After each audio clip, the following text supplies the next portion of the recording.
Hey guys, welcome to Self-Evident Podcast. This is number 56. Hot dog. Mike. This is Massey. What's up? I'm back in the chair. I gave my chair up to Dan Mullen last week. Just want to say thank you to Dan for coming out. Thanks, Dan. Thank you guys for watching it. Let us know what you think. Comment, subscribe, like. Really, guys, it's something that helps propel us forward. Even if you just take 5 seconds to tell somebody about the Self-Evident Podcast, you are doing us a favor. Yep. Hit that subscribe button. Yeah. Be sure to leave reviews on Spotify, on SoundCloud, right? Give us Apple, 5 stars. Apple Podcast. That helps propel us forward too. If you think this message is important, well, maybe you should share it. I'm just thinking. And if you go to theselfevidenttruth.com, which is going to be having an awesome overhaul here soon, it's going to be fun, you can go ahead and donate to us, and we can continue this podcast and continue it going because we need to continue it. Because I use continue a lot. So let's continue. Let's continue, man. We got a lot of stuff to cover today. Again, thank you, Dan, last week for what your story is and what it is. And we've already talked about doing a possible series on this, like people who have fought, bled, and died for our freedom. We just watched Harriet last night, Harriet Tubman, the movie. Yeah. The new one that came out.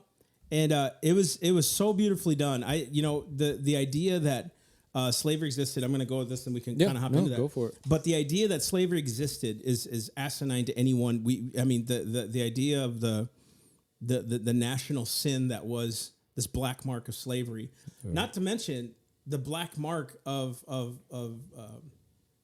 oppression, basically, even to governments. You know how like governments were oppressing the people and like not hearing their rights, and it was subsequently done to the blacks as well, and other minority groups as well. And again, there was so many things that were happening at that time.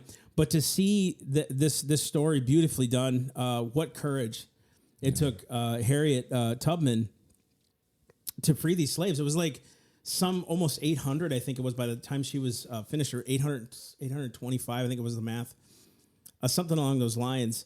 And she says this line. I mean, so she ended up going from Maryland to New York and Maryland to New York and picking up slaves, and then they would take a bunch of slaves up to Canada because the states were passing those laws basically that their owners had rights over them still, no matter what. Even if they were considered free, they could still claim them. Basically, it was kind of the law. I forgot the name of it. And so she's meeting with all these different blacks and whites and the abolitionists. They're like, hey man, we're created the Underground Railroad. How are we going to do this? And they were like debating on how far they should go, and we don't want to do this and we don't want to do that. And she just gets up in front of everybody and just belts it. She just belts this beautiful speech. And it was basically the gist of this. She said, most of you blacks in here were born free. You have no idea what it's like to be a slave. You don't have any idea what it's like to be raped as a kid before the blood. She goes, you don't have any idea what it's like to be whooped and beaten, to see your parents killed. I mean, you don't have any idea. That's why she goes, I'm willing to give my final breath to end this monster called slavery. Nice. And she did. I mean, she died when she was 91, And like, it's that same idea that we have to continue. Most of us were born into freedom. We didn't have to deal with what the World War II veterans did, or the World War I veterans did, or the Revolutionary War did, or we didn't see the Civil War. We didn't partake with the slaves who were trying to fight for their freedom. We didn't see the cost of freedom in a lot of ways. Yeah. And here we are like trying to debate with politicians and try to do politics to get what we want across, where it's like, we're still killing babies, man. We're still seeing government run amok and spend a ton of money. We're still seeing now flat out, they're not Democrat, they're socialists. These guys they're anti-constitutional, they're anti-American is what they are. And they're running in these parties, and we're literally applauding them. Yeah. Because we didn't teach our kids about liberty and freedom. We didn't teach them the price. We didn't teach them the Constitution. We didn't teach them. We taught them emotionalism. We taught them tribalism. We taught them things like, hey, whatever you feel is good, you do it. And you know what happens with that? Destruction. And that's what we're seeing today. And so the more I watched that video, it was like, I mean, first off, it was like a 5-star video. Everybody should watch it. Everybody should watch it. It's pretty unbelievable. She talks about, too, like how God speaks to her, really ministered to us, like, very, very powerful. Yeah, Carrie was telling me a little bit about that, which we were talking about, how you don't get that in the education system. Totally. You really don't get this description of her as a Christian, as somebody hearing the voice of God, prophetic or having visions. Because, of course, a lot of people are, oh, yeah, right. But let's say the account's true, which it is.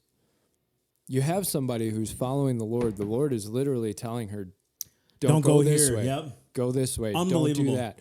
And Carrie was telling me that she didn't lose a single person that she set out to Dude. save, right? Unreal. That's having 100% success rate in that type of situation. You can trust that. You could trust that, you know, and that's, we need to remember that because that's showing, look, God doesn't like oppression.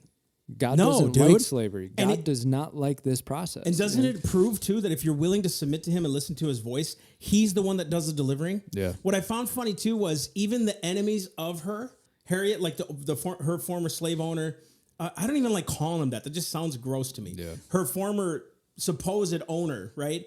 Because no man owns anybody. Oppressor. You know? Yeah, the oppressor. That's exactly right. All those who were against her started calling her Moses. Listen to how spiritual that is. Her enemies were calling her the deliverer. Wow. One drawn out of many waters. The enemies were calling her the deliverer, Moses. Now, when even your enemies are naming you as Moses, you're probably of God. Right. Second, if you know that it's Moses that delivered the children of Israel out of Egypt and Pharaoh lost, you shouldn't probably try to do that. Do you know what I mean? Yeah, so why buck against it? Yeah, you're bucking against the Lord, man. Yeah. You know what I mean?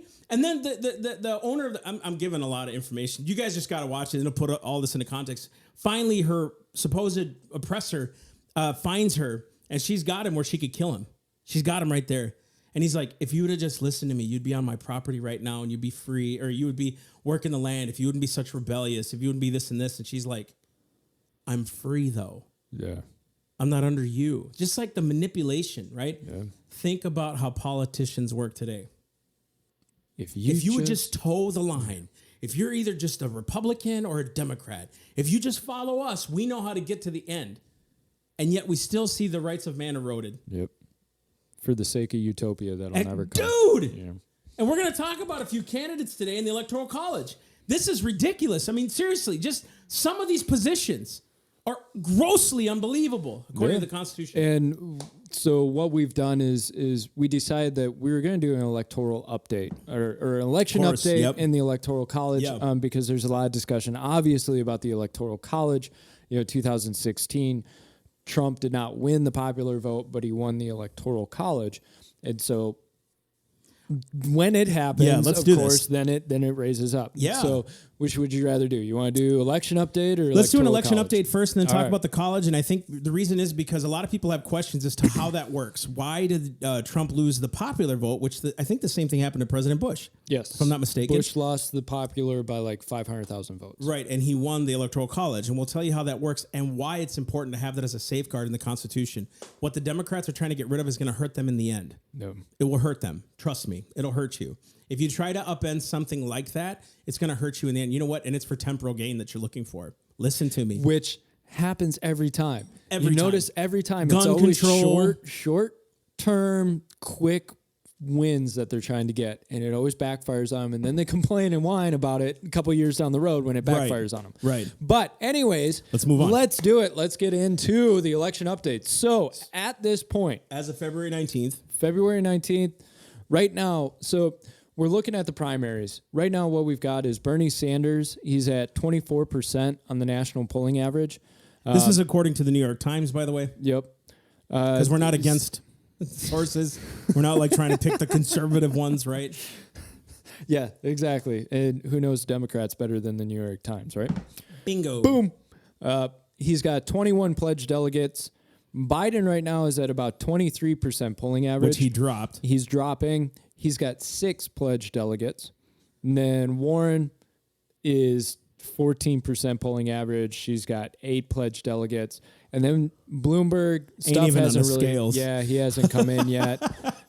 He's really buying his way into this whole thing. Dude, he's throwing his own cash. I mean, you can respect that part, but you know what? It's all money though, dude. It is going to crack me up if he gets the nomination. And all of a sudden, all these people who've been talking against millionaires and billionaires for the past 4 years. Your dude just bought an election. Yeah, how Trump is this billionaire businessman. And, oh, wait, your candidate's a billionaire businessman. Go figure. But shouldn't you say that to them? That's hypocrisy? Oh, it's dude, totally, seriously. Yeah. You're willing to have this dude run just because he's against Trump. You know his past record. He said some crazy things about women, I believe. Yeah. Some different things. Racist stuff. and you're willing to prop him up because he's going to put his own money in. So you're literally letting him buy an election. He really is right now trying to buy his spot. That's hypocrisy, dude. It's hypocrisy. Go ahead, keep going. I'm sorry. So then we got Buttigieg, and when Massey and I were talking before we started, we were talking about it's coming down. It seems like, and a lot of news coverage is coming down to Buttigieg and Sanders. And I think there's an important reason for that. And he and I actually disagree a little bit on this, which it'll make good fodder for this. But right now, Buttigieg is at about 9% national polling average, but he has 22 pledged delegates, which is actually more than Sanders at the moment. If you look at individual contributions, Buttigieg comes in second with 76.2 million, while Sanders is first with 95.9 million. That blows my mind. It does. By the way, that number, like, Sanders has almost pulled in $100 million worth of contributions. He's against millionaires and billionaires. Unless they pay. So here, but just look at the order of this for a minute, could we? Shall we? Yeah. You notice how it should be 1, 2, 3, 4, 5, 6, 7? Yep. Look where they buried Buttigieg or whatever his name is, Buttigieg. Whatever his name? Buttigieg, that's right. I keep screwing up his name. No matter how guys, I've said his name wrong since he started this whole thing. So it's not that I don't know about him. I just always say his name wrong. Crowder calls him Buttigieg or Buttigieg. Buttigieg. It's like, oh, come on, man. Come on, man. I'm sorry. That's so, not right. So Buttigieg. But if you were to see this, if you guys could see this, maybe you could put an image up. Yeah. They have these guys lined up, and Elizabeth Warren is somehow above Pete Buttigieg or whatever his name is. Yeah, that guy.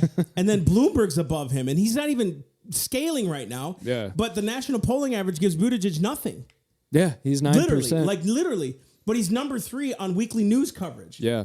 And so we're looking at his numbers. He's second in fundraising right now on these guys, and he's still listed number 5, but he's listed number 3 in media coverage, right? Biden, he's above Elizabeth Warren, and she's still relevant somehow. Yeah. Yeah. Something's going on. She ain't got the money he does. No, you're absolutely right. And that's a good point, is this weekly news coverage. They're shaping this. They really are. Obviously, Biden's going to be one of the top ones that's covered because Biden's a holdover from Obama. This is not conspiracy theory. This is just true. A lot of the media were just Obama lovers. They loved that administration. How could he was a good talker. I mean, he's a nice guy, elegant guy, and nothing charismatic, smooth. Yeah, dude, I would have sat down with him and talked with him. I would have. Yeah, and probably would have gotten into a lot of disagreement with him. But probably, and he probably would have welcomed it. Yeah, but Biden was a part of the administration. So now you've got all the new news media coverage going, well, Biden's our guy because he's establishment. He's an Obama holdover. He's 87. Supposedly, supposedly sane, although he seems to be slipping into senility. Allegedly, I have to say that because otherwise we'll get sued somehow. Right? So Biden's slipping. Obviously, everybody's watching these gaffes, but the news media is still propping this guy up when really Sanders is the name on everybody's lips as far as the Democrats. And Massey and I were discussing, is Buttigieg really a viable candidate? Is he a threat to Sanders' nomination? My whole take on that whole thing is this. I believe if Sanders wins and continues to win, Buttigieg will have his people pledged to him. That's what I believe. He won't continue to fight because they're trying to present a united front against Trump. Yeah. So no matter what, even if Sanders continues to poll the way he's polling, they're gonna concede to him because they just want to defeat Trump. That's what they want to do. And my stance on this is that with Buttigieg, I think he looks moderate enough to the masses that the Democrat establishment will probably get behind him. What I kind of foresee happening is what happened to Sanders in 2016. They already tried to do it in Iowa. It's like refresh my memory on that. I didn't read a lot about it. Iowa was just a cluster in all of it. So I guess I can't say that they were just going for Sanders, but it was a cluster, man. But he was the effect of it. Yeah, and you notice this resistance to Sanders for most of the media and most of the Democrat establishment. Why? I think because he's pure socialist, and they know it's not palatable for a lot of people. Now, that being said, I think socialism is a lot more palatable for the American public now than it was 10 years ago. For the young. Yeah, absolutely. I think 30 and under. So actually, one of our friends had posted something on Facebook. This is a bit of an aside, but basically saying that socialism, it's not really a threat, and the Democrat Party is just falling apart, and socialism isn't really a threat. And I disagree with that sentiment because of exactly that. You have a lot of new voters coming into the rolls that they see socialism as something great. They say that they see all these other countries with nationalized health care, and they go, well, why can't we have that? Yeah. And let's give a little hope and context to that. I mean, I think, and there's some friends that watch the podcast that have been on our podcast, have been on theirs, that don't agree with me on this next statement. Groups like Turning Point have done so well to go on college campuses. Now, you may not agree with everything they do or how they do it or how they market. And they're Trump bots and all these other things. That's fine. But they're literally getting young people to think non-socialistic. Now, are some of the Republican platforms still social? Yes, I agree with you. But we have to start, and we have to be the ones that can't let off the gas either. Yeah. So you got to have the ones who introduce them. It's kind of like church, right? We have some churches here that, like ours is very charismatic. It's spirit-filled, all these things. We believe in the gifts. We believe in healing. We believe in miracles, all these things. And we're cool about it. We're normal about it. We're not crazy. We're not jumping off of chairs or anything like that. We're not throwing people up against walls and nothing. We just believe the power of God, and it works. There's other churches that are more elementary. They talk about the gospel, and they get you on the path to Christ. There's some in the party, or there's some in conservative movements that want to get their foot in the door with these guys. And then it takes the rest of us who actually know the Constitution to teach them that. Yeah. So it takes all of us. It takes the body, right? Yep. Not all can be a foot or a hand, the Bible says, in spiritual giftings or in our spiritual positions in the kingdom. Not all can be the hand, not all can be the foot, but we all work together. Yeah. And we can't keep knocking people. And so, they're opportunists. What? Yeah. I mean, and I'm not saying any one person says that. I'm saying that people can say that they're opportunists. Yeah, I mean, they're taking advantage of an opportunity. They are, and who doesn't? Well, go with that, right? They're winning. They're at least going on the college campuses and doing it. That would be my question. They're doing it. Who else is really having an effect? Dude, there are maybe a handful of groups that are really having an effect like they are. I'm not gonna. Yeah, they might be Trump bots. They might be more establishment Republican, whatever. Sure. Okay, at least it's a start, because if we're looking at college campuses, think about socialism. That didn't start like, hey, go to socialism. This was a progressive movement from what, the 30s, 40s, and on.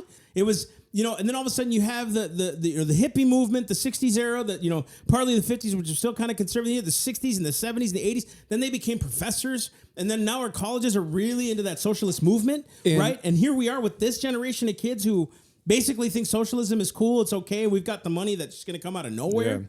Yeah. And I actually had somebody disagree with me on this, and they had said, I had said how socialist and how extreme liberal our college campuses are. And now I don't really think that's true. I don't think that's true. Of course not. That's, it's not that bad. 39% of colleges have 0 Republican professors. And here, 40% of our colleges in America have no Republican professors. Think about it. And I bet you out of those, how many of those are Ivy League? No, I'm serious. The sought-out prominent ones, the Harvards, the Yales, the Princetons, the real coveted ones, right? The Ithacas and all these things, like the prominent colleges that people want to go to, right? Or the UCLAs. Who knows where we are in this whole grand scheme of things. But you look at what is being taught. Well, who was it that said that? Was it Lincoln? I know it was a preacher that, it was Wesley, I believe it was, that said, John Wesley, when he said, what one generation tolerates, the next will embrace. Yeah. What we allow children to be taught, literally, Abraham Lincoln said that. The philosophy of the classroom in one generation will be the philosophy of government in the next. And that's exactly what you're seeing today. This is the reason we get so excited about talking about this. Not because, to me, the Constitution should be talked about. It's a document, and we want to stand. Why in the heck would we stand for a document that doesn't mean anything? Why would I be a pastor and a Christian talking about these issues? Do you know why? Because we have the freest country in the world. And the reason we have it is because people fought for freedom. This liberty idea. I prefer dangerous liberty over peaceful slavery any day. I am tired of people telling me here. I just saw Elizabeth Warren do an interview here just recently. And she said, when it comes to a woman's right to choose, that is between her and a physician. And it's her choice. It's her body. I want government out of that decision because I love freedom. Really? Boy, then why is it selective? Why isn't government out of my right to buy a gun? Why isn't government out of my right to own my own property or for me to make my own wages? Why isn't government let me not vaccinate my kids if I choose to do that? Why are they intruding in my business when I go get a bank account, for God's sake, or go on a plane these days? You don't want freedom for that, but you want freedom for a woman to kill her baby? I don't blame the women for killing I blame that. Yeah. They know what they're doing, dude. That's why this is exciting to talk about, because liberty under God works. The same thing with Harriet Tubman. She listened to the voice of God. Now, will it happen like that all the time? No. But look at a guy like George Washington, who sat and submitted to the things of God. Adams, Jefferson, all these guys, yes, mistake-filled men. So was Harriet. She probably would have told you that, right? But look what they did with the voice of God. Look what they did obeying God, right? Yeah. So to get, weird segue, but to get back into it, so we've got Sanders, we've got Buttigieg. Now your whole point is like this idea of freedom, right? And Buttigieg is pointed out as this moderate. And I think that's a real mistake to make. And it's something that I believe is it's on purpose. This is for a reason that he's being painted as this moderate, because you've got Sanders, who everybody knows is a socialist, everybody knows is extreme in his views. He wants universal health care. He wants free college for everybody. He wants housing for everybody, right? And we'll get to that in a second. But Buttigieg is always painted as this moderate, this level-headed guy, this middle of the road, more establishment, tasteful guy. Because he's new. He's new. And he's Harvard trained, right? He has a Harvard degree. He's a veteran. Dude, yeah. He's small town America type guy. Yeah, Illinois, he was a Hoosier. Indiana. I'm sorry, Indiana. Indiana, yep. And he fits the identity politics profile because he would be the first gay president. So he really ticks a lot of marks, and he reminds people of Obama. And he's been compared to Obama a lot. He's well spoken. Except he's fairly white. charismatic. Except he's white. Except he's white. So which Obama was half white. But what I'm saying is this whole identity politics. So they're not going to push that he's not black. Yeah. They're going to push that he's gay. Yep. And that this would be great for office, right? This would be great for us to have in office. Diversity, they say. Yep. He'll tick the marks, right? The thing is, the guy is extreme. 100%. Right. And there was a quote I had wanted you to read from his website. Yeah. So this is on Pete 2020. This is his Pete for America site. Just listen to how this is phrased. Because he's talking about hope and what he did as mayor and $400 million in private investments to the downtown and South Bend and all these things. And poverty fell. During his first term, Pete took a leave of absence to deploy to Afghanistan. God bless you, bro. Thanks for what you did for our country. I really mean that. Absolutely. I really do respect that. We may disagree completely on politics, but we are thankful for your service. Dude, fighting for a nation, bro, that takes a lot. And good for him. This is where it gets sticky for me, okay? From stagnant wages to climate change, from the rise of gun violence and white nationalism, we are facing urgent national crises every single time. It's these, oh my gosh, fear, crises, if we don't do something. So we talk about the beauty, like Sanders says, we want this country to be open for all and safe for all, but you're the first one to tear it down at every turn, right? You were just talking about how wonderful you did, as mayor and all these other things and, what you did. But then all of a sudden, oh my gosh, we have a crisis. White nationalism, bro. Yeah. Like, think about this. Like, and we'll go through some of his policies in a minute, but you're going to see, dude, it's all about black and black and black this and black that and black. Fine. I'm totally cool with that. I want to learn more about black history myself. I actually have plaques in my office that I love Martin Luther King. I studied Malcolm X. I studied these movements because I wanted to see, like, what did they do and how did they do it? How did they become successful? Why is it that we never hear about Ralph Abernathy? We don't hear about Andrew Young much. Sam Kyle, all these guys that march with Martin Luther King. No. We don't hear about them much. We here and there, but we don't really hear about them. And so why I brought that up is because you don't hear anything about Hispanics or Asians or India or Hindu people or anything like that. It's just this idea about, man, if we can just cater to the larger base in America, we'll get the votes. And this is what's crazy is this crisis thing. Everything is a crisis. And I'm not saying it's just Pete. I'm not saying it's just Sanders. I'm saying it's on both sides. and it's got to stop. Yeah. It's got to stop. Go ahead. Absolutely. So let's get a little bit into the issues too, because this points out where this guy is actually standing. So I'm going to actually do the economy first. Go for it. So he talks about the whole rising tide, GDP went up, how the economy stagnated, the workers, systematically silenced. Then he says, our economy has been tilted towards the wealthy and away from the middle and working class because the people in power designed our laws and policies that way. Socialism. Exactly. That's especially true when it comes to workers of color and women who have historically been undervalued and excluded in the workplace. To ensure every American has a fair shot, that has to change. As we enter in a new American era, it's time we restored fairness and balance to our economy so that every American can share in our country's growth. Fairness and balance. That's controlled economy.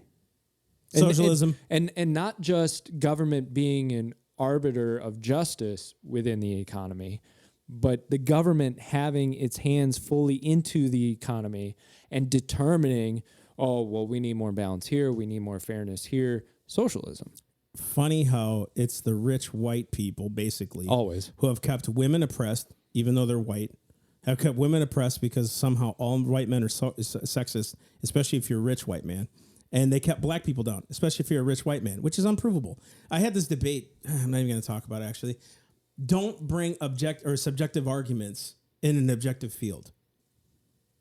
Okay, he can think climate change is a worldwide crisis. I don't think so. No. So what? Like, that is not fact. And you pin yourself on these things. Let's go with this for a minute. Let's talk about this national economy stuff, right? Do I believe that there's rich people out there, rich white people? Yeah. I respect the heck out of Mark Cuban. Absolutely. I don't know if I would. I don't know how I would get along with him. I don't know him very well, but you respect the guy who can work and bust his butt. Mm-hmm. What did he slept on his friends' couches and ate ramen noodles. Gary Vee, a lot of these guys that are the Tony Robbins, rich dudes, right? I respect them. Bill Gates. You got to respect the hustle, man. You know what I mean? Respect the hustle, what they did. But you're going to say they got their wealth because they stepped on people. Okay. That's subjective. Yeah, that's a real generalization. It is total generalization. That's what I'm trying to say. It's a generalized statement.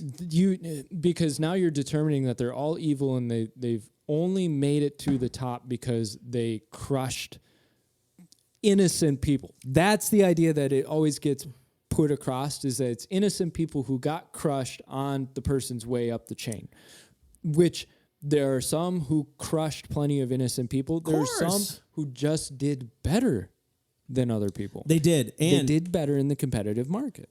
I think, too, it's like it's easy for this guy who is probably wealthy in his own right. He's got some wealth, right, as a white dude, to say that I'm going to go into government and fix it all. You're just as flawed as everybody else, bro. You're just as flawed. No. That doesn't make any sense. What makes you better than the next guy? What makes you think that you're gonna go in and do blanket? Like, here, one size fits all never works. It's always uncomfortable to somebody. It's always going to disrupt something or somebody. Government was never meant to be one size fits all unless it was about your rights. Notice these guys, they always talk about the how bad that the poor and the people are being treated. So we want more government to make sure you're treated better. Which government was also the enforcer of Jim Crow laws and slavery, right? Ding, ding, ding. Do you not see the things that you're after right now will come back to bite you? Mm-hmm. The more government you give, the more authority you give to government, I promise you it's going to come back to bite you. You can't oppress some and not oppress all. You just can't do it. You can't. Yeah. I'm telling you, man, like the whole thing about moral supremacy, and it's our moral duty. Tell the American people it's their moral duty, not American government. No. Tell the people that it's their moral duty, not the government. Yeah, listen. How many years have we had this government? 240 what? 2 now? 243? Boy. It's been around that time, math, right? Yeah. So here we are. We've been an established government for this long, right? And over the last 100 years or so, maybe 90 to 100 years, we've seen government derail and derail and derail, and somehow these guys are going to fix it? Mm-hmm. After all these established laws and all the money that they're spending and all the debt that they put us in, Where is he saying he's going to pay off the national debt? How's he going to get this money? Is he going to borrow more? Is he go on the national debt? Who's going to pay for that, guys? This temporal stuff's going to destroy your kids. I don't care about, we say this often, you and I. It's not about this. It's our kids that have to live in this. It's got nothing to do with us. Bro, we're going to be 40 soon. Half our life is gone. Yeah. This has nothing to, this is temporal stuff, what they're saying. More money is not going to fix the problem, guys. It never has, and it never will. It still keeps getting worse. Listen to me. What did he say? We're gonna make it fair for everybody. Tell me what law is racist in intent, and let's fight it. Which white guy can you point to that held all these people down? Let's arrest them. It's important to point out the fact that you said racist in intent, because we could pull everything apart and come up with reasons as to why it oppresses one person or another. So you end up tearing everything apart by using this idea of, oh, well, it's not the intent of it, but the consequence of it is racist. Well, the consequence of anything could be considered racist. That's what I'm saying. Or sexist, or it all is in the eyes of the beholder. Bro, the Bible could be used to be an oppressive tool. The Absolutely. Constitution that was meant freedom by some has been considered oppression by others. Yeah. And that's why it's so dangerous to do this stuff and say, well, we need to actively socially engineer this to make sure that everybody's taken care of. We need to actively socially engineer, a.k.a. we need to force people to do what we want them to do. Yeah. No longer freedom, folks. These Democrats that talk about freedom, bull. And don't come back at me with the whole Trump thing. I've talked about Trump too. Okay, don't come back to me and say that stuff because it's the truth. Yeah, we've said that on both sides. We don't want government oppression on either side. If anybody's called out Trump, it's been us. Yeah, and we have been in a fair way. In a fair way, we're not mad at him. No, listen, I'm not mad at Pete. He's just a flat out socialist, and it'll destroy this country. And let's put this out. Not saying anything about his character, by the way. Well, and we don't know him. Let's put this out. Obviously, he has some type of care and love for America if he's willing to volunteer himself for the Army, for the military, or sorry, Navy, for the military. There's something there. Obviously, he cares about the nation, but the fact is, what we're saying is the way he's caring for it is not going to help it. It's kind of like if you care about somebody and you keep enabling them, are you actually helping them, or are you ending up hindering and hurting them? You know, in some terms, care means not enabling. So to wrap all this stuff up, because I would like to get into the Electoral College real quick, just because people need to know what's going on with this. Just go on Pete's site yourself. Yeah, you really need to go on Pete's site and start looking at Sanders and Buttigieg. I really think they're going to be the top two. They will be. And personally, I really could see Sanders getting pushed aside again by the Democratic establishment. Maybe. And honestly, I would be more concerned about Buttigieg going up head-to-head against Trump than I would be Sanders. Because of the perceived. Exactly. The perception of him is much more... He's very calm demeanor. Yeah. He's very, he's not a Sanders where it looks like he'll flip out. Yep. And Sanders looks like he's going to have a heart attack on stage. I don't want to pronounce that on the dude. I don't know. I don't want to say that. I don't want to cast that on them. Again, it's I can make fun of them, but that's just not... And I'm not saying you were. Yeah. I'm just very cautious about that because I don't want anybody to die. You know? No. I really want them. If he's not saved, he needs Jesus. Absolutely. But there is a realistic sense of the guy is just not healthy.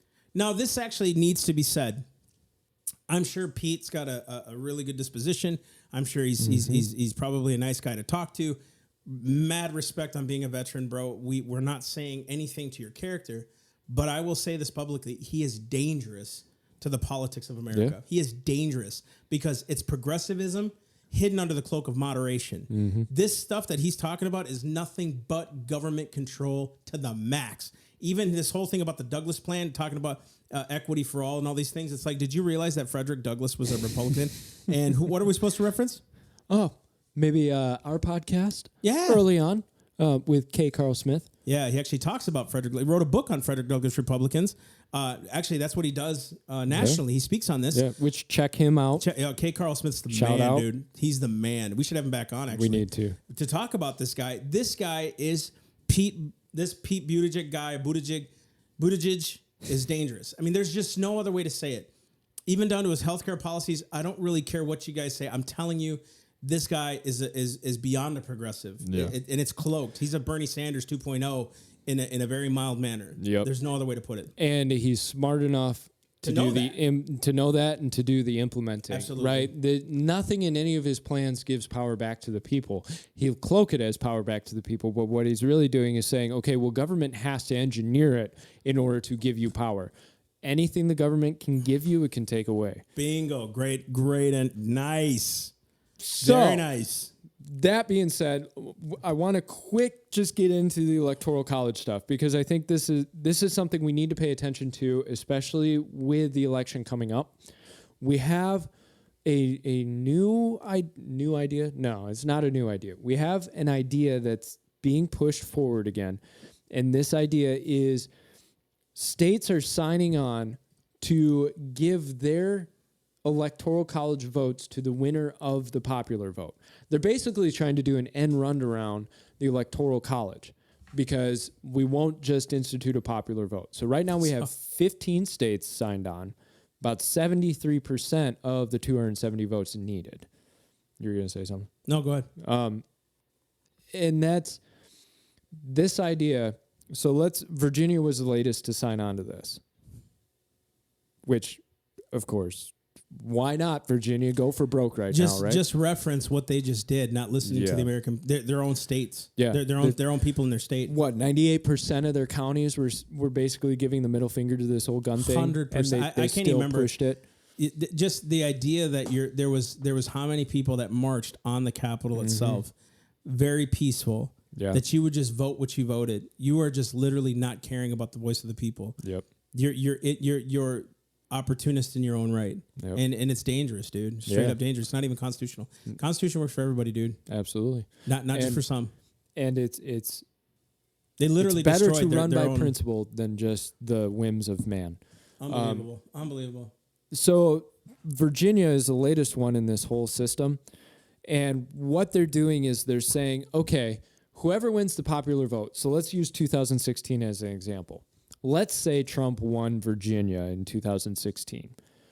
Well, if this gets enacted or had gotten enacted, Virginia, even if the popular vote had gone to Trump, but the popular vote of the nation had gone to Clinton, they would have given their Electoral College votes to Clinton. Right? So they're going against their own population in some respects by giving their Electoral College votes to whoever won the popular vote. So you're basically giving a middle finger to your own people, saying, well, we don't really care what you guys want. It matters what the rest of the nation wants. And this debate goes back and forth. 100%. And there's a lot of arguments about it, but we wanted to point this out just because this is something that you need to pay attention to. And it's something you need to be on top of. And if your representatives are voting for this stuff or they're pushing this stuff, you need to push back. And I wanted to bring up the whole counties thing. So a lot of times it gets said that Clinton only won 57 counties or 48 counties or whatever. As far as the AP is concerned, which if you trust them, you don't, whatever. AP says that Trump won 2,626 counties, while Clinton took 487. Now, still, Clinton won 487 counties nationwide. Trump won 2,626. Yet, Clinton won 2 million more votes. Right. This is exactly why the Electoral College is there. This idea that I was just talking to you, and I want you to help explain this too, because I'm sure a lot of people have questions about this Electoral College thing. How does it all work? And let's try to put it in simple terms. In Minnesota, many counties were red. In other words, Republican, conservative, what do you want to call them? There's really 3-4 major cities that had kind of a blue density, like the Democrat type side. Density. So you look at all these counties. And I'll put up a national density. Yeah, map on totally, this, totally. just to give you an idea of what Kind he's of an talking idea. about. You have all these counties that are literally 4 red and 4 cities that are blue. Do you know why the Electoral College is necessary? Because of that. There's a whole mess of counties that aren't heard. They're just not heard. And what did you say the argument could be? So a lot of people will argue, well, it's a popular vote. So it's the will of the people. My argument against that is you have much different culture in the middle of the inner city than you do out in the middle of the country, right? And I can prove this to you where you can't have an argument. What do people who are Trump supporters, middle of Alabama, middle of Georgia get called? Right? Hillbillies, rednecks. Rednecks, Hicks, gun-toting, Bible-thumping. Basket of deplorables. Yep. How many of those people you think live in the inner city? Not many. Not many. But and there are conservatives in the inner city, or there's a few. That's not the issue. That's not the issue. I think too. Let's kind of tag onto that a little bit. You look at some of the counties that are not equally represented by their vote. Yeah. So that's why people think their votes, they're disenfranchised in that regard. They feel disenfranchised because what's the point of me voting if I know that? Let's just go with Minnesota, right? When I was living there, I don't even know what it is now. I haven't lived there in 5 years, but it was Minneapolis, St. Paul, St. Cloud a little bit, and then Duluth, Superior kind of had, well, not Superior because that's Wisconsin, but Duluth kind of had a grip on it. You know, those kind of areas that were very populous in the blue, right? Yeah. Kind of the more college type towns. And you have all these other counties that are like, well, dude, I don't want that guy. But we have more counties than what your city is, and yet we're not even being heard. Yeah. You see that? So how is it fair, you who are blue, for those red counties? Yep. Even if 100% of them voted, they still wouldn't have beat your vote because you guys had the popular vote. That doesn't make sense. Yeah. How cruel is that? And once again, I know we've talked about this before. It goes back to the example in California. Who gets to control the water? Well, hey, popular vote. Guess what? Los Angeles controls your water. That's right. And you look at Michigan, most of the state is red except for Detroit, Flint, Saginaw. Guess who tends to control? They crush. Right? Yeah. And he was from there, just to let you know. Yeah. So I saw it happen. I actually came from one of the most conservative counties in the nation. Bro, that whole side is conservative, it's dude. Very, very conservative, very traditional. So they kind of, war against Detroit and Saginaw and Flint. And, there's kind of this battle that goes back and forth. And so Michigan can swing one way or the other, though it tends to swing Democrat. The reason we're bringing this up, the reason we're pointing this out is I have more faith in the constitutional system and the people who put it forward who really had nothing to gain or lose by setting up the Electoral College system. I think they saw more value in it than the popular system. Today, there's people who see advantage in going to a popular vote system. It's a temporal thing. It's a temporal thing. And we were talking about this, that the short-term wins, the temporal wins.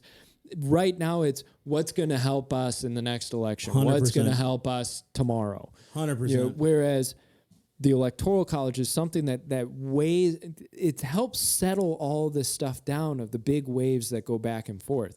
Because stuff goes back and forth, and the Electoral College helps put a bulwark against that. Well, too, if you look at the original way this was drafted for the Electoral College, the one who got the most Electoral College became president, and the second one who got the Electoral College votes was the vice president. Yeah. So technically, if it was originalist in view in the way it should have been, if you think about it, Vice President Clinton. It should have been Vice President Clinton. Dude, they'd have been in a gridlock the whole time. Government wouldn't have grown. Beautiful. Yeah, it wouldn't have grown. It couldn't have. No. It couldn't have. There just would have been no way. You know when people complain that Congress doesn't get anything done. I'm like, yeah, that's the point. Well, the Democrats get it done. They're pushing, man. They don't ever stop. I think too with the Electoral College. Let's go back to that. The beauty part was that the popular vote was supposed to become where that sends the Electoral College into action, right? Yeah. But Trump just won the states that had more electoral votes. Yeah. So he may have lost a popular vote, but they didn't have enough Electoral College votes so he targeted those states, and he won. And there's been an argument that they only go to strategic states because of the Electoral College. Of course. Which is true. But Hillary lost it. But I would bring that one step further and say, okay, let's go to a popular vote. Now they're just going to city centers. They're not even going to small town rural America. counties. Yeah, They're not even making a stab at it, because you've got 2 million more voters in the last election, right, in the cities. but think about it. I wonder how many people would come out to vote in favor of a conservative, because probably people don't vote because they're like, my voice ain't going to be heard in Cali. Why vote? Yeah. So I wonder if they would just come out in droves, dude. Like, you know what I mean? Who knows? I don't know, but I don't want it to happen. I think it's fair what it does. It's worked on both sides. Mm-hmm. It really has. It really has been even. If I'm not mistaken, Hillary won the popular vote over Barack Obama. In the nomination. Yeah. If I remember correctly, yeah. And so there's this idea that, I mean, good night. They weren't stupid when they wrote it. They knew what was going to happen. I don't know if they foresaw 50 states. Probably not. This is way too big for a republic to be controlled, in that regard. Way too many moving pieces. Yeah. Way too much power. Way too much delegation of power. States should have sovereignty, and they don't. Which again, nullification needs to be talked about. All these things. I mean, I wish we could have Chris Ann on this one. With the whole nullification and stuff, she would crush it. But again, back to the idea of the Electoral College. There's a reason it's there. It's absolutely necessary and critical. The states right now are usurping their authority to give government more authority. Yeah. Dude, that is scary, dude. They're like, we're a state. We're going to be heard, to give the federal government more power. Yeah. They're killing themselves is what they're doing. Dude, they literally are killing themselves. It's consolidating power. And you're noticing it, especially with the Democrat side of things. Not that Republicans don't do their share of handing power over to the government, right? But we're talking specifically about this. But specifically, it tends to be Democrats that are pushing this whole thing. There are some Republicans that are in favor of it. But if you look at the percentages in terms of polling of Democrats versus Republicans after 2016, and this is kind of the fickleness of people, after 2016, Republicans in support of changing Electoral College to popular vote, they went from, I looked at the statistics, but it dropped down to like 16% of Republicans supported going to popular vote after 2016. Wow. Which, of course, Democrats were like 75% want to change it. Of course. But then again, dude, we got to do a thing on polls. Remember we talked about polls and how skewed they are? I mean, how many polls came out that were saying Trump wasn't going to win? Oh, everybody thought Trump wasn't going to win. But it's these polls where they poll like 500 people and they're, look at this national poll, 97% of this, 50% of that. You know what I mean? Like they don't even, again, it's fickle. Like polls are fickle. You just got to do what God is telling you to do here in these. Yeah. And it's the use of the poll is just to get some type of pulse on what's going on. And fact. Yeah.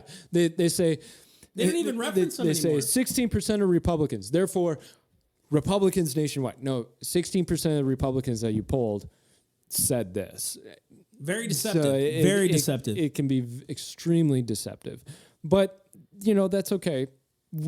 We always give out that disclaimer when we're using statistics and that kind of thing. And that's why statistics can get dangerous. But listen, that's a whole nother discussion. On this show, I just want to make a couple, like this point. You can final it because it's your show. It's your show, dog. What I tell you or what we're saying here on the show is purely what we've studied, and some of it is subjective. Mm-hmm. Some of it is just what we believe, and I believe God, and I believe in the one true God, the Creator of heaven and earth, the one who gave His Son Jesus Christ for your sins. I believe He sent the Holy Spirit not only to be a comforter, but to be an empowerer, that we would do more than what Jesus did on this earth. Not that we're usurping ourselves above Christ, but we would do the works of our Father. That you could say is subjective. I only believe it to be true because I've experienced it. When I look at government and I look at the role that government was supposed to play in our lives, was very limited. And I'm speaking now to the original draft of the Constitution was supposed to shrink and keep small the federal government, and the state governments were supposed to have the authority, and the people in those states. I'm starting to do this whole study now where it's that we the people phrase was talking about the states. Mm-hmm. It was we the states, not the people. That's anarchy. That's mob rule.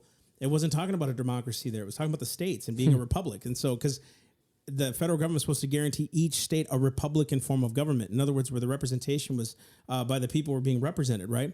And so we may throw some subjective statements, which we'll tell you is our opinion. We will tell you that. Yeah. When it comes to facts, we're going to say those things too. Like when you come at us, you don't understand. No, look, we're telling you a lot of this stuff may be our opinion sometimes. That's why it's a podcast. That's why we get to talk about this. That's why guys like Joe Rogan and all these guys, they get to do what they do because a lot of it is their opinion. That's what they want to hear. Dude, he's supporting Sanders. I completely disagree with Rogan, but I bet you any money Rogan would be pretty fun to hang out with. Absolutely. For an afternoon. He would be great. He'd be great. Dude, I was listening to Bill Maher talk to Megyn Kelly just recently here. Yeah. Dude, he made a lot of good points. I mean, I think there's a lot of stuff that he says. It's like, boy, I can't disagree with you, Bill. Yeah. Now, you're tweaky on the liberal stuff, but dude. And one thing about Bill Maher that, especially lately, is he's really come out against this whole progressive, the crybabies, crazy social justice warrior idea. And he, because he recognizes the danger of it. And that's, man, I give him total credit for being willing to call it out. But see, we're willing to do that. I'm willing to say, okay, Trump may be wrong. Trump may be right. We're willing to say the Democrats, but we'll give him props like Buttigieg. I want to give him props that he served our nation, that he became the mayor. Dude, that's accomplishment, man. Good for you. I don't agree with a darn thing. Matter of fact, diametrically opposite to your policies. But why can't I sit down with you and shake your hand and get to know you a little bit? Why can't I see what makes you tick? Why do we have to do this stuff, this tribalistic crap that we do? Instead of saying, man, you know what? Is your policies constitutional? Are your policies constitutional? If they're not, then why are you even doing them? Why can't that happen? Yeah. Now, again, he's dangerous. Sanders is dangerous. Warren, dangerous. She flip-flops more than Clinton did to me, right? Biden, that whole side. But I look at some of the Republicans too. It's like, y'all ain't even Republican. You're Democrat. You're literally socialist yourself. Yeah. Wanting borrow more money and do. I mean, seriously. So we're not saying that we're always right. What we're saying is we'll tell you our opinion, but it's our opinion too. You know what I mean? Like, so don't I can't believe you said that. Well, I can say what I want. You know what I mean? Yeah. So that's why we do this. Yeah, absolutely. And but it's your show. It's his podcast. All of it. Are you sure about that? Oh, every bit of it, buddy. You're the one who comes up with the topics and stuff. You're the one coming up with vision. I'm just taking over half the time. I don't mean to. I just get hot. Not like, yeah, that's conceived. Whoa, hey, tell us more. Is that a late night podcast? Yeah, what is that? What's that called? It's conceited. Not conceited. I don't know what you're looking for. Saying that, being prideful, a little prideful statement. I'm hot. I was hot in that moment. It's like, hey, no, I'm not. I'm just kidding. Man, why am I even? I'm rambling right now. So, it's late. Conceited. Yeah. Conceited. There you go. Yeah. I'm a little conceited. But this is your show. But and it's our show too. It's our show, but your show. But it's your show too. I guess. It's your show. It's your. Oh, snap. That just happened. Bam. All right, that's guys. Perfect. So if you have any questions, you have any thoughts, you have any comments, please leave them below. Leave them below. Leave them on Facebook. Leave them on Twitter. Heck, come up to us on the street. Say, hey, I totally disagree with you. Or give us a phone call if you're a couple of my friends. Or do it like my mom. My mom tells me, mijo, tell them to leave it on the YouTube. And before you guys say that I'm making fun of her, if she was sitting here, she would talk just like that. Yeah, she totally She's a sweetheart. Would. I love my mama. And your dad would start cracking up. Yeah, he would too. He'd start talking too fast for anybody to understand him. When Massey's dad calls, you can hear him over the phone, and mind you, Massey doesn't have him on speakerphone. You can just hear him, and you can understand about 30% of it. And you know Massey's understanding about 35% of it. I laugh because he laughs. He does. He's got a wonderful gift, man. He's a great my guy. dad, literally, a tornado could rip through his house, and he'd giggle about it, man. He'd laugh. He'd giggle about it. I'll never forget that Apple dongle meme, the Mexican guy laughing. It's so your dad, That's my dad, dude. It's man. totally your dad. Yeah, I'll have to see if I can find that and pop that on this. You should. Anyways, all right, guys. Thank you so much for tuning in. Remember to leave us reviews, leave us comments, subscribe, like. Hit that bell, too. Hit the bell, right? Because Tell otherwise you won't know about it. Tell your friends. Get on BitChute. Start supporting BitChute, right? We are everywhere you need to be, so you need to be there. That's like Visa.